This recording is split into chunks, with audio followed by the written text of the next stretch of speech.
Hello, welcome back my YouTube channel U1 2016। आज English activities के अंदर हम 4 स्पेलिंग रूल्स के बारे में जानेंगे, जिससे अब किसी भी स्पेलिंग की मिस्टेक नहीं हो पाएगी। तो आप वीडियो में जुड़े रहें। नंबर 1 नियम, यदि किसी शब्द में सी साउंड हो, यानी सी ध्वनि होनी चाहिए, तो ई आई, और सी साउंड नहीं हो तो आई ई का यूज़ करते हैं। यानी किसी शब्द के अंदर सी साउंड है, यानी सी ध्वनि है, तो वहाँ पे ई आई, और सी साउंड नहीं है तो वहाँ पे आई ई का यूज़ करते हैं। जैसे डी ई सी ई आई वी ई, डिसीव, यहाँ पे सी, तो यहाँ पे ई आई का यूज़ हो रहा है। और जहाँ सी का उच्चारण नहीं हो रहा है, साउंड नहीं आ रहा है, वहाँ पे आई ई आर, जैसे R E L I E V E, relieve, है ना, इस प्रकार से। जैसे R E C E I V E, receive, B E L I E V E, believe, है ना, हाँ, इस प्रकार से। सी O N C E I T, conceit, F I E L D, field, C O N C E I we, conceive, N आई ई सी ई, नीस।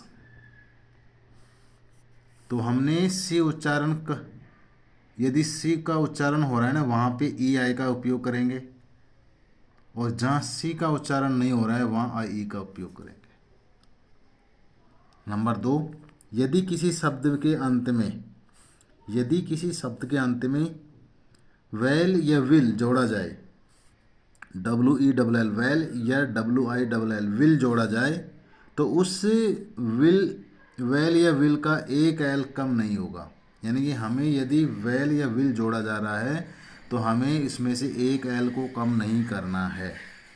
जैसे F A R E, fare plus well, fare well, है ना, इसमें देखो तो W E double L है, W E double L ऐसे कैसे जोड़ा गया है। जैसे गुड विल, तो जी डबल ओ डी वी I double L, good will. जैसे अनवेल, अनवेल, इस प्रकार से।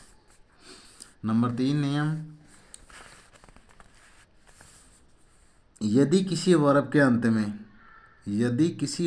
अंत में सी हो तो उसके साथ ईडी अथवा आईएनजी जोड़ते समय के बढ़ा दिया जाता है। यानी कि यदि किसी वर्ब में, यहाँ पे देखो वर्ब है, तो किसी वर्ब के अंत में सी हो तो हमें ईडी या आईएनजी जोड़ने से पहले क्या करना है, सी के साथ में के और लगाना है। जैसे F R O L I C, frolic, plus E D, तो F R O L I C K E D, के एक्स्ट्रा जोड़ दिया गया है ना, इस प्रकार से। यानी किसी वर्ब के अंत में सी हो और उस वर्ब के अंदर ई डी या आई एन जी जोड़ते हैं तो वहाँ पे हम के और बढ़ा देंगे, यानी के एक्स्ट्रा लिखेंगे।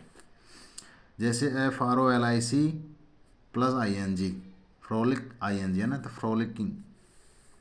M I C, mimic, plus E D, है ना, M I C plus E D, तो इसको M I C K E D, के और जुड़ेगा, है ना, mimicked. M I C plus I N G, mimic, plus I N G, mimicking, है ना। यानी कि किसी वर्ब के अंत में सी हो और हमें ई डी या आई एन जी लगाना है तो के एक्स्ट्रा और जोड़ना है सी के साथ में, जब जाके जुड़ेगा ये, ठीक है। अब नेक्स्ट 4th और लास्ट नियम आज का, यदि किसी शब्द के अंत में वाई हो और वाई से पहले कोई कॉन्सोनेंट हो तो हमें सफिक्स ओ यू एस को छोड़कर, यानी कि ओ यू एस को छोड़कर कोई भी सफिक्स लगाते समय वाई को आई में बदल दिया जाता है। ये यानी कि किसी भी सफिक्स के अलावा, यानी कि ओ यू एस के अलावा, ओ यू एस के अलावा किसी भी सफिक्स के साथ वाई को किस में कन्वर्ट करेंगे, हम आई में कन्वर्ट करेंगे। जैसे D R Y, dry, plus E D, अंत में वाई है, उससे पूर्व क्या है, कॉन्सोनेंट है। अब हमें क्या जोड़ना है, सफिक्स से ई डी जोड़ना है, यानी ओ यू एस के अलावा जोड़ना है, तो वाई को क्या करेंगे, हम आई में कन्वर्ट करेंगे, ड्राइट, है ना, L A D Y, lady, plus E S जोड़ रहे हैं हम, तो वाई को आई में कन्वर्ट करेंगे। लेडीज, है ना। BUSY बिजी प्लस NESS, तो वाई से पूर्व एस कॉन्सोनेंट है और वाई को आई में कन्वर्ट करेंगे, कब करेंगे, OUS के छोड़कर, सफिक्स OUS को छोड़कर, तो हमने बिजनेस। ठीक है, तो आज का सेशन आपको कैसा लगा कमेंट्स में ज़रूर बताएं। Thank you.